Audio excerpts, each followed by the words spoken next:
Hello friends, welcome back to my channel মনার রান্নাঘর। মনার রান্নাঘরে তোমাদেরকে অনেক অনেক ওয়েলকাম এবং ভালোবাসা। তোমরা কেমন আছো? আশা করছি তোমরা কিন্তু খুবই ভালো আছো। আমিও কিন্তু অনেক ভালো আছি। তো দেখো, তোমাদের সামনে আজকে হাজির হলাম একটা সম্পূর্ণ নিরামিষ রেসিপি নিয়ে। মুগ ডাল আর মসুর ডাল দিয়ে পুরো নিরামিষ আর খুবই টেস্টি খেতে। একবার যদি তোমরা খাও না, এই ডালের প্রেমে পড়ে যাবে, আমি কথা দিচ্ছি। তোমরা যদি এই রেসিপিটা একবার বানিয়ে খাও বন্ধুরা, তোমরা কিন্তু এটার প্রেমে পড়ে যাবে, এতটাই টেস্টি হয়। আর এটা তোমরা রুটির সাথে খেতে পারো, লুচির সাথে খেতে পারো, পরোটার সাথে খেতে পারো, ইভেন কি গরম গরম ভাতের সাথে, ধোয়া ওঠা ভাতের সাথে। আর সাথে যদি একটু কোনো চিপস নিয়ে নাও তাহলে তার কথাই নেই।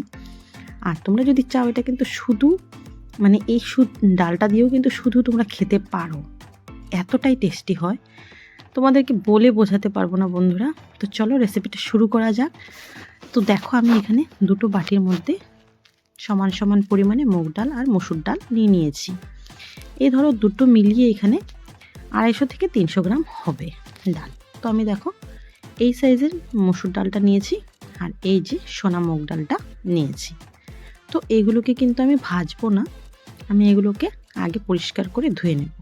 তো চলো, একটা বড় বাটির মধ্যে মসুর ডালটা ঢেলে দিলাম। ঢেলে কিন্তু কচলে আমাদেরকে এটা পরিষ্কার করে নিতে হবে বন্ধুরা। ডালের মধ্যে কিন্তু অনেকটাই নোংরা থাকে, তো তার জন্য কিন্তু আমাদেরকে খুব ভালো করে 3-4 বার ধুয়ে নিতে হবে।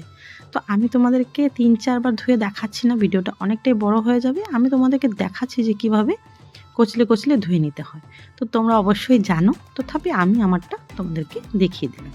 তো দেখো, খুব ভালো করে ধুয়ে এখন ডালগুলো আমি একটা বাটির মধ্যে তুলে নিয়েছি। আমি 3 থেকে 4 বার ধুয়েছি, কিন্তু একদম স্বচ্ছ জল কিন্তু বের হতে চায় না। যতটাই তোমরা কচলাবে ততটাই নোংরা বেরোতেই থাকে। তারপর দেখো, এই ডালটা আমার ধোয়া হয়ে গেল। ঠিক সেমভাবে আমি আবার মুগ ডালটাকে নিয়ে নেব।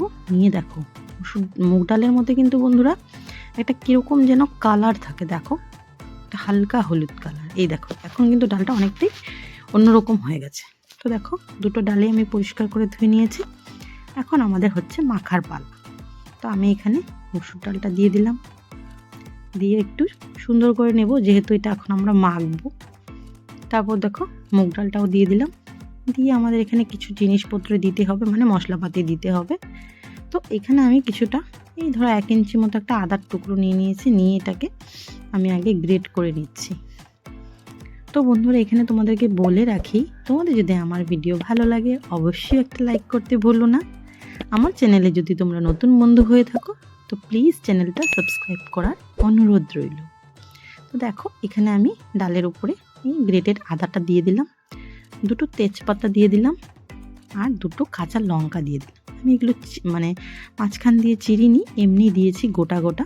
1 চামচ নুন, 1 চামচ হলুদ দিয়ে তারপর হচ্ছে গিয়ে এখানে আমি এই 4 টুকরো মতো টমেটো সাজিয়ে দিচ্ছি।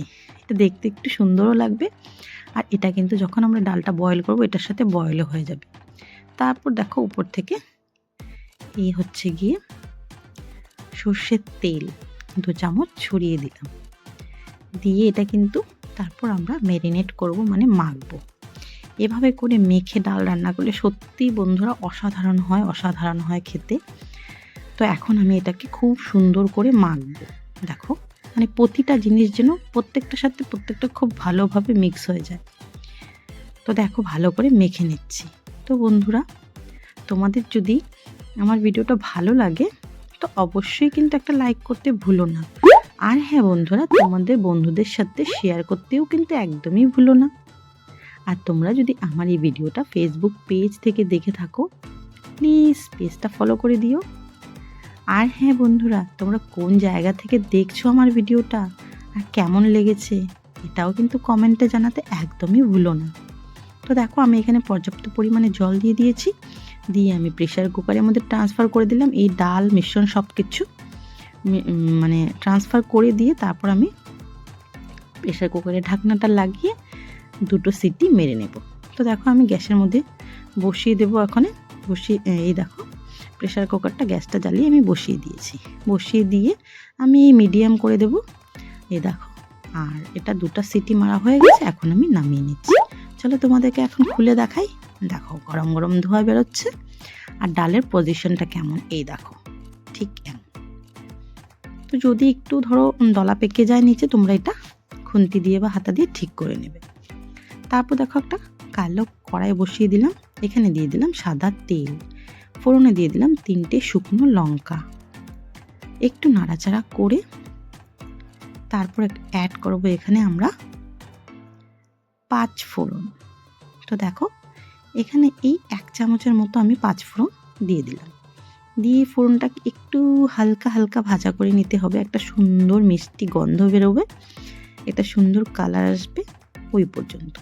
তারপর দেখো এখানে হাফ টমেটো কুচি করে রেখেছিলাম, সেটা দিয়ে দিলাম। দিয়ে কাশ্মীরি লঙ্কার গুঁড়ো দিয়ে একটা সুন্দর কালার আসবে। তেলে যদি এভাবে এভাবে কাশ্মীরি লঙ্কার গুঁড়ো দিয়ে রান্না করো বন্ধুরা, খুবই সুন্দর একটা কালার আসে।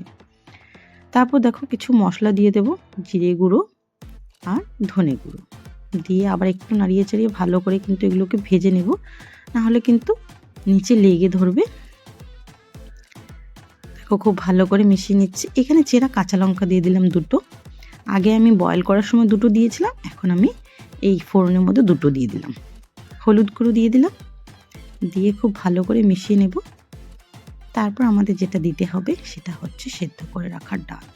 দেখো কত কিছু দিয়েছিলাম, সব কিন্তু একসাথে মিক্স হয়ে গেছে, এর জন্যই কিন্তু ডালটা বেশি টেস্টি হয় খেতে। তারপর দেখো খুব ভালো করে মিলিয়ে নিয়েছি, খুবই ভালো করে মিলিয়ে নিতে হবে। আর এই পর্যায়ে যেহেতু আমরা ডালটা একটু ঘন করে বানাচ্ছি, এখানে কিন্তু তলায় লেগে ধরার সম্ভাবনা থাকে, তাই আমাদের নাড়াচাড়া করতে হবে। তো আমি এখানে দেখো মাপ মতো 1 চামচ নুন দিয়ে দিলাম, আগে আমি দিয়েছিলাম, এখনও 1 চামচ দিয়ে দিলাম। তারপর এখন 1 চামচ চিনি দিয়ে দেব। এই রান্নাটায় কিন্তু একটু চিনি দিতেই হবে, নাহলে কিন্তু ভালো লাগে না। তারপর আবার মিলিয়ে নেব। তো আমাদের রান্নাটা কিন্তু প্রায় হয়েই যাচ্ছে। তো দেখো কি সুন্দর ফুটছে। এখানে আমি একটু বেশি করে ধনেপাতা কুচি অ্যাড করে দিলাম। তো আমাদের রান্নাটা কিন্তু এখন পুরো রেডি। দেখো টকবক করে ফুটছে, এখন আমি গ্যাসটা অফ করে দেব। এটা মিলিয়ে গ্যাসটা অফ করে একটু টাইম রেখে দেব, রেখে তারপর কিন্তু আমরা সার্ভ করব। তো বন্ধুরা কেমন লাগলো রেসিপিটা? দেখো এখন একটা ছোট্ট বাটির মধ্যে আমরা সার্ভ করে নিচ্ছি ডালটা। এই ডালটা বন্ধুরা সত্যি অসাধারণ হয়, সত্যি। মানে তোমরা যদি একবার বানাও না, মনে হবে যে প্রতিদিনই বানাই। তো খুবই টেস্টি হয় খেতে। তারপর আমি তা তো খেয়ে মানে কি বলবো, আর আমার ছেলেও খুব পছন্দ করেছে। তো চলো বন্ধুরা আজকের জন্য বাই, তোমরা ভালো থেকো।